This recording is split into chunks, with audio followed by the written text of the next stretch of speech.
Hello parents, मैं doctor Nirav Patel, paediatrician, child specialist, आशीर्वाद children hospital, Vande Mataram. आज हम एक ऐसा टॉपिक डिस्कस कर रहे हैं जिसके बारे में 60 to 70% मदर्स हमारी ओपीडी में आके अपने बच्चों के बारे में कंप्लेन करती हैं, और वो है मेरे बच्चे को भूख नहीं लगती है, मेरे बच्चे का वज़न नहीं बढ़ रहा है, मेरा बच्चा कुछ खाता नहीं है। शायद आप भी उन पेरेंट्स में से होंगे जो ये फेस कर रहे हैं, तो ये वीडियो को पूरा तक देखिए और उसका सॉल्यूशन ढूंढिए। सबसे पहले तो आपके बच्चे का एज के हिसाब से वज़न कितना होना चाहिए ये जानना बहुत ज़रूरी है, क्योंकि कई बार पेरेंट्स आते हैं, फॉर एग्जांपल 1 साल का बच्चा है, उसका वज़न 12 किलो है, बट स्टिल पेरेंट्स थिंक कि उनके बच्चे का वज़न बराबर नहीं बढ़ा है, तो उसके वजह से वो पैनिक होते हैं, टेंशन में आते हैं। बट अगर हम उसका चार्ट देखें तो उसके हिसाब से बच्चे का वज़न इनफैक्ट ज़्यादा है एज के हिसाब से, और उसका बिल्कुल चिंता की विषय नहीं है। तो ये जानना बहुत ज़रूरी है कि अगर आपके बच्चे का उम्र कितना है और उसके सामने उसका वज़न कितना होना चाहिए, तो आप स्ट्रेस फ्री होके आपका पेरेंटहुड एंजॉय कर सकते हैं। और जो अपना चिंता है कि बच्चे ने कुछ खाया नहीं है, बच्चे का वज़न नहीं बढ़ रहा है, ये आपके माइंड में नहीं आएगा। तो ये जो चार्ट है उसके हिसाब से आपका बच्चे का वज़न आप कंपेयर कर लीजिए और देख लीजिए कि बच्चे का वज़न आपके बच्चे का उम्र के हिसाब से बराबर है कि नहीं है। दूसरी चीज़ कि बच्चे को भूख क्यों नहीं लगती है या तो बच्चे का वज़न क्यों नहीं बढ़ता है, तो उसके कुछ पॉइंट्स हैं, जैसे कि फॉल्टी वीनिंग प्रैक्टिस या एज इनअप्रोप्रिएट फूड। इसका मतलब ये होता है कि जब बच्चे को 6 महीने बाद जब हम ऊपर का चालू करते हैं तो उसके अंदर कुछ गलतियां हो जाती है, या तो कई बार पेरेंट्स 1 साल तक भी सिर्फ दूध देते हैं, ऊपर का कुछ ज़्यादा चालू नहीं करते हैं, या तो 1 साल के बाद भी क्रश फ्रूट देते हैं उनको। तो ये सब की वजह से उनको प्रॉपर एनर्जी नहीं मिल पाती है, एनर्जी डेंस फूड नहीं मिल पाता है, और जिसकी वजह से बच्चों का वज़न नहीं बढ़ता है। इसके बारे में आगे हम डिटेल में भी थोड़ा डिस्कस करेंगे। दूसरी चीज़ होती है कि जब बच्चा जन्मता है तो उसका वेट होता है अप्रॉक्स 2.5 to 3 kg, और जब बच्चा थोड़ा बड़ा होता है और 1 ईयर तक पहुंचता है तो उसका वज़न ऑलमोस्ट 9 to 10 kg हो जाता है, मतलब जन्म के वजन से 3 गुना वज़न बढ़ता है। पर जब बच्चा 10 किलो से 20 किलो का होता है तो उसके लिए और 5 साल, मतलब कि जब बच्चा 6 साल के आसपास का होता है तब उसका वज़न 20 किलो पहुंचता है। तो पहला 3 किलो का बच्चा 10 किलो फटाफट हो जाता है, तो उसका ग्रोथ वेलोसिटी बहुत फास्ट रहता है और उसको ज़्यादा कैलोरीज चाहिए होती है।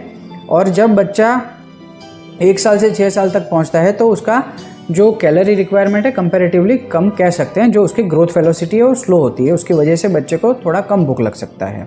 दूसरी चीज़ है कि शरीर में कुछ न्यूट्रिएंट्स की डेफिशिएंसी, जैसे कि बच्चों को iron, vitamin B12, folic acid, multivitamin, zinc, वो सब की डेफिशिएंसी अगर बॉडी में है तो भी बच्चों का वज़न कम बढ़ता है या बच्चे को भूख कम लगती है।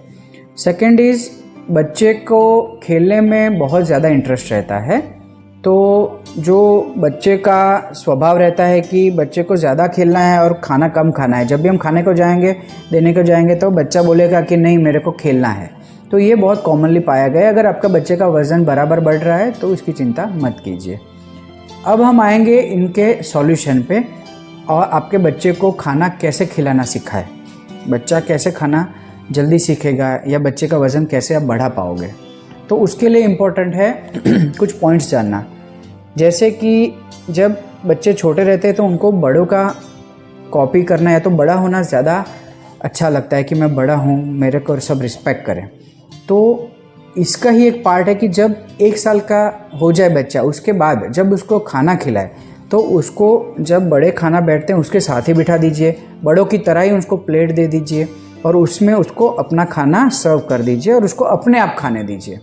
उससे क्या होगा कि बच्चा खाना सीखेगा, उसको अपनी भूख के बारे में पता चलेगा, और जब बच्चा खाना चालू करे तो उसको टोकिए मत कि पहले रोटी सब्जी खा या पहले दाल चावल नहीं खा सकते। उसको अपने हिसाब से सीक्वेंस डिसाइड करने दीजिए। उसको बहुत ज़्यादा डिसिप्लिन भी उस टाइम मत कीजिए कि सीधे बैठ जाओ, ये ऐसे बैठो, ये ऐसा नहीं करना चाहिए। उसको अपने हिसाब से खाने दो, गिराने दो, ऐसे ही सीखते हैं बच्चे। दूसरी चीज़ कि जो बच्चे को खाना खिलाने के लिए इम्पोर्टेंट है कि उसको पूछो आपकी बच्चा आपको क्या खाना है। अगर वो हेल्दी फूड है तो आप घर पे ही वो वाला फूड बनाइए और बच्चे को खिलाइए। अगर उसने बच्चा का डिमांड रहेगा और वही हमने बनाया तो बच्चा अप्रोप्रिएटली खाएगा। और एक चीज़ है कि बच्चों का जो फूड होता है उसको ज़्यादा डेकोरेटिव दो, अट्रैक्टिव हो। जैसे हम घर पे खाना बनाते हैं रेगुलरली, पर हम जब बाहर जाते हैं तो हमको बाहर का खाना वही चीज़ अच्छी लगती है, क्योंकि वो गार्निशिंग करते हैं, डेकोरेट करते हैं, उसका अच्छे से हमको प्रेजेंट करते हैं। अगर बच्चे को भी आप ऐसे ही अच्छे से प्रेजेंट करोगे, अच्छा उसको डिज़ाइन उसके ऊपर बनाएंगे कुछ करके, तो वो अट्रैक्ट होगा उससे और अपने आप खाना सीखेगा। दूसरा है कि बच्चे को कॉपी करना अच्छा लगता है कोई भी चीज़। तो अगर आपके नेबर्स में 2-3 बच्चे हैं तो उनको अपने घर बुलाइए, अपना खाना लेके आप उनके घर जाइए अपने बच्चे और अपना खाना लेके, और एक दूसरे को साथ में बिठा के खिलाना सिखाइए, जिससे वो एक दूसरे को कॉपी करेंगे और जल्दी सीखेंगे।